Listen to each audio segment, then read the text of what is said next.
Hello, Cord Blomquist from Tall Street Digital here. Today I wanted to answer your questions about how Google AI overviews work and touch on how AI might affect search in the future.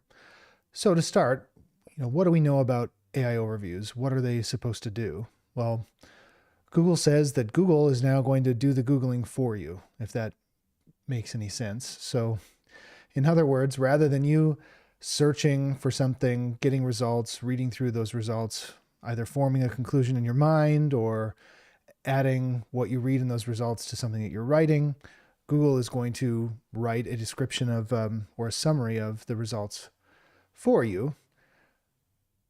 But how is it doing that is really the question. How are these summaries getting written? Where are the sources that it's citing coming from? Because if we know this, we know how the system works, how it cites sources, then maybe we have some hope of becoming one of those sources and getting traffic to our site. And we've gained a little insight into exactly how things work over the last week, thanks to people like Cyrus Sheperd. Cyrus once worked for Moz, now has his own SEO agency, but he's shown that AI overviews can be very easily manipulated by using some spam techniques that we thought died out in the 20 teens. But what he did was pretty simple. So he talks about it here on Twitter. He said by simply making his text match the text of the AI overview, he was able to get his site into the AI overview footnotes. So this suggests that the LLM is writing a summary and then it's using Google search to find sources that match its conclusions. Of course, this is completely backwards from how you would expect things to work. We should be, when you and I write something, we might look at great sources and then draw conclusions from them. We wouldn't write out what we think, what our opinion is, and then go look for sources that agree with us. I mean, some people might do that, but that really isn't the preferred way of writing something. But that appears to be what Google is doing. It's backfilling its own conclusions with whatever sources match most closely.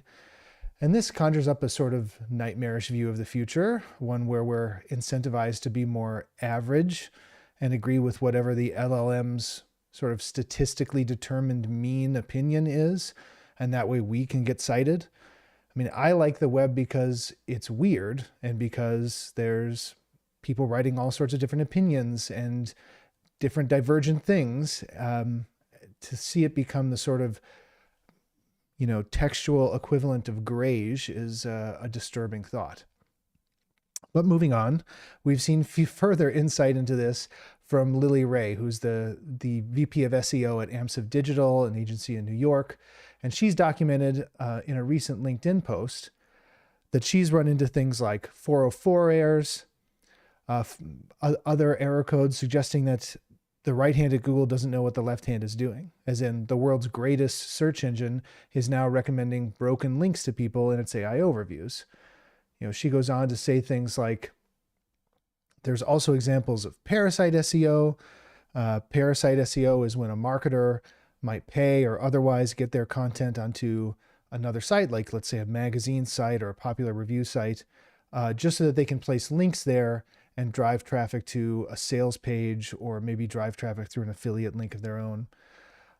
Lily's also cited things like, tons of random ancient posts from Reddit or Quora. She cited Indian sites, so sites from the country of India, with commercial listings or e-commerce listings.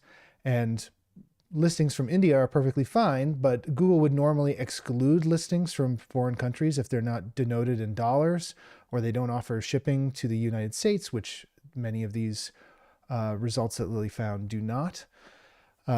She also found things like extremely low quality blogs or e-commerce websites with little or no organic traction, meaning they don't really have a lot of links coming to them. So why would Google be favoring these sources when Google tends to favor sources with authoritative links pointing to them? And then there's other things like biased information, like you look up something about a plastic surgery and you get a plastic surgeon's website recommending that you get the plastic surgery that they offer. This tends to be the sort of stuff that Google wants to shy away from. So she sums up by saying, what's going on with AI overviews? they sort of suggest that the future of search will be dead sites and low quality sites and spammy AI content and international sites that aren't properly localized to where you are, as in the future of web search is bad web search from 10 or 15 years ago. So what happened to concepts like EEAT, experience, expertise, authority, and trust? Something that Google says every website should have if it wants to appear in its search results, especially on things like YMYL, your money, your life content. Why have I learned these acronyms and initialisms if Google is simply going to abandon them when it rolls out this new product? So it may be 2024, but AI overviews are partying like it's 2010, and the world before Google Panda when spam still roamed free. Now, despite this, Google's CEO Sundar Pichai says this is all part of the plan. Sort of, these are not the droids you're looking for, has been his response to criticism brought up by people like Nilay Patel from The Verge. And yet behind the scenes, Google seems to be rolling back AI overviews on a large number of searches. So according to Bright House, or I'm sorry, Bright House is an insurance company. Bright Edge is an internet marketing company. Bright Edge saw AI generated answers on 27% of queries that it was tracking. Now it appears on only 11% of search results. Now, this stuff is notoriously hard to track because you have to be logged in to see AI search results.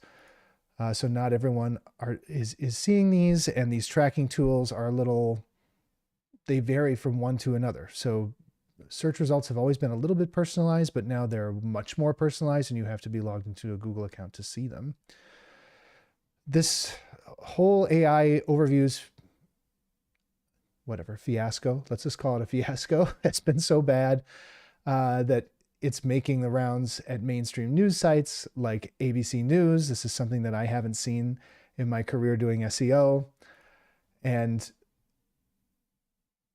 Google's Liz Reed, the new VP of Google Search, had to issue a statement about this, trying to calm people down, basically quell the hysteria about AI overviews and their poor results. Another interesting tidbit is that we just found out that Google's AI summaries are citing pages generated by the AI search engine Perplexity as its sources. So now AI summaries are referencing AI summaries as their citation. So the AI Ouroboros is already here. It is eating its own tail. As Ryan Jones said on Twitter, an AI overview of an AI overview in search results pages in my search results page. This is where we are at. We have entered the second level of inception where time slows way down and search becomes incredibly stupid. So speaking of Perplexity, let's back up and talk about what models we ought to be using for this sort of thing, or what Google ought to be using, and who's actually doing well at this. So Perplexity AI, for folks who aren't familiar, is an AI search engine that does what Google AI Overviews is attempting to do. And of course, if you compare the two of them together, you can see that AI Overviews is doing a much worse job. And that's why Perplexity's CEO has recently been laughing at conferences when asked about AI Overviews. They're so poor in comparison. Quick Business Insider headline about that. So the way that Perplexity works is pretty simple. It's a search engine, so it matches a user's query to documents found around the web. And then it asks its language model to summarize those sources with footnotes pointing to the sites that it's found to back up those claims. And this method is called RAG, R-A-G, which stands for Retrieval Augmented Generation. IBM Research compares this to a reference librarian working with a journalist, right? The reference librarian is going to find the best resources, and then the journalist writes up prose in a way that normal, average people can understand. So think of like any popular nonfiction book written by Malcolm Gladwell, right? This is what we would like a RAG system to do. Find great resources, summarize them in a way that we can digest. And this approach is widely recognized in the AI field as one of the ways that you can solve the problems of LLMs hallucinating or otherwise providing unreliable information. I mean, we've all played with ChatGPT and tried to make it say stupid things to us. You can do it pretty quickly. But that's because LLMs in that scenario are relying on their training data. So you can think of that as like the LLM thinking off the top of its head. You can do a much better job if you say, hey, first read these documents and then provide answers based on these documents. It's sort of the difference between you taking a test you're not very prepared for in college and taking an open book test where you get to read the sources and cite them, right? The one is going to be a much greater quality answer than the other.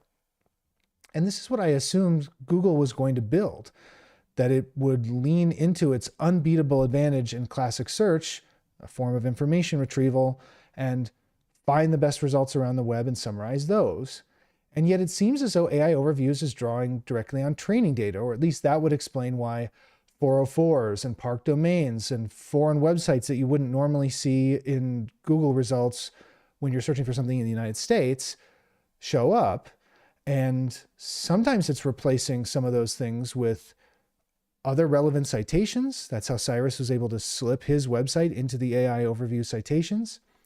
But sometimes it's just relying on whatever it found in the training data, which is now old and might be an expired domain, or might be really outside of the set of domains that it ought to be referencing given a given location.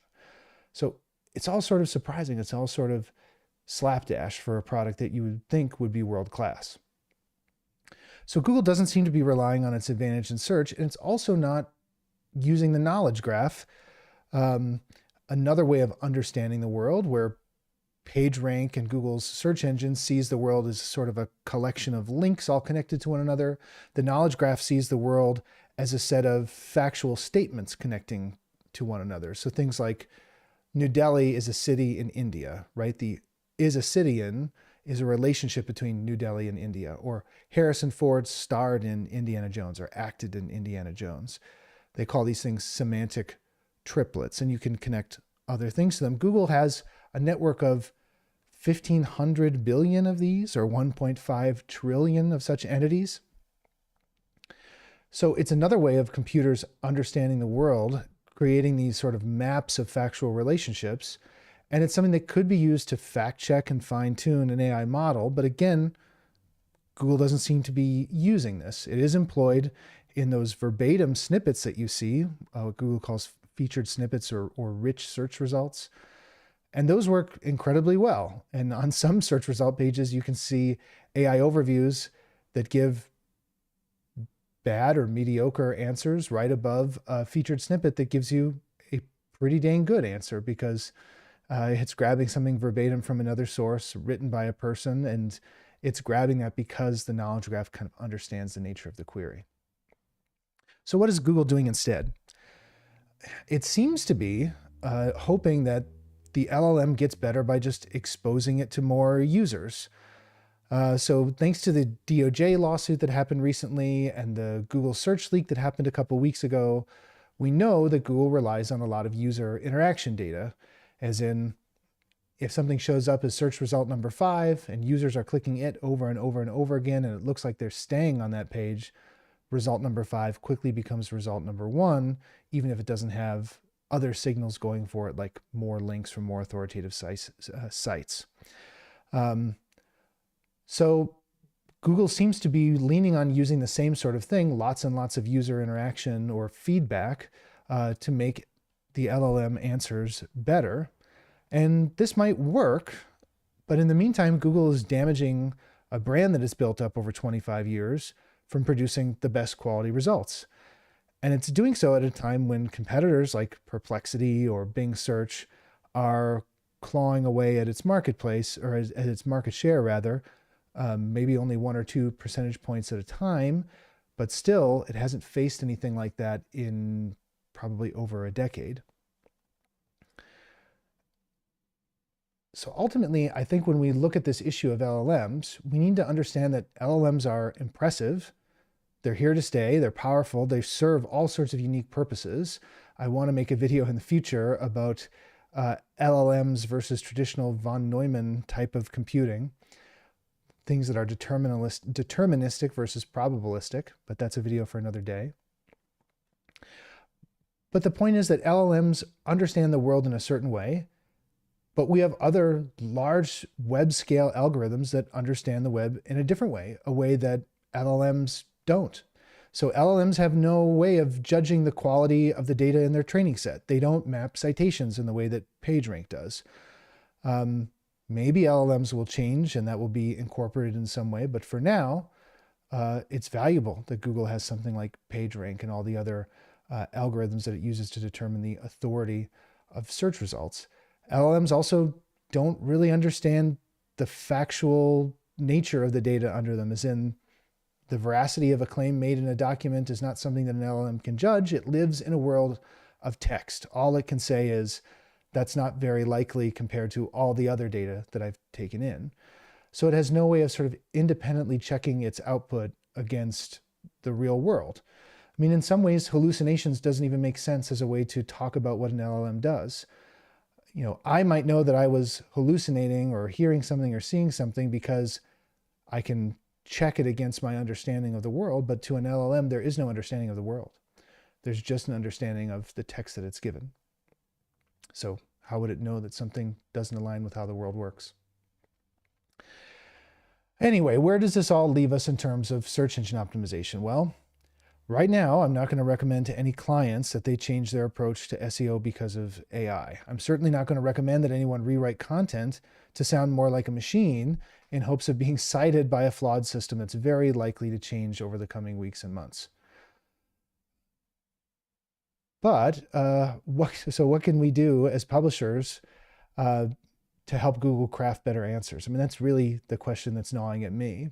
Well, I think we can lean into the things that we know are applicable to all AI systems, that they're hungry for data and that models can be improved through fine-tuning. And fine-tuning is done with data that's labeled, data that the system can know more about.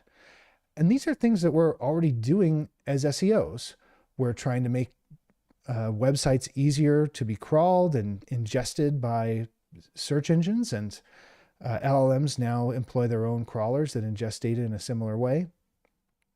And we're always trying to label and organize data. I say we're always trying to provide context through connection and categorization, right? We're trying to make it much clearer what we're writing about, what the themes are on our given site. We're trying to talk about our topical authority and really zero in on certain topics. So all of this helps AIs. It helps them have more information, have better quality information that's better labeled. So if we continue to do that, then the hope is that LLMs may use our understanding of whatever the subject might be to write better overviews and cite us in those overviews going forward. So I guess my recommendation is keep on keeping on until we find that there's something that we can change that will affect a product that seems well designed, as opposed to what AI overviews are right now. So there's a lot more to discuss on this. I want to make a video on on if AI overviews or an approach to search like Perplexity is helpful, or if it's only helpful in a certain number of cases. You know, is it very good UX design? I think Perplexity is much better than AI overviews for what it's worth. I want to talk about if LLMs are hitting a performance ceiling, if we should expect LLMs to grow and grow and grow at the exponential rate that we've been seeing them grow at, or if it is even really exponential. And I want to talk about where we can safely integrate LLMs into a publication process. And I'm not talking about content creation or even drafting, but other parts of your process of publication that could be sped up by integrating LLMs in a way that's safe and where a human being is reviewing what exactly they produce. So I'll tackle all those things in future videos. Until then, I'm Cord Bloomquist at Tallest Tree Digital.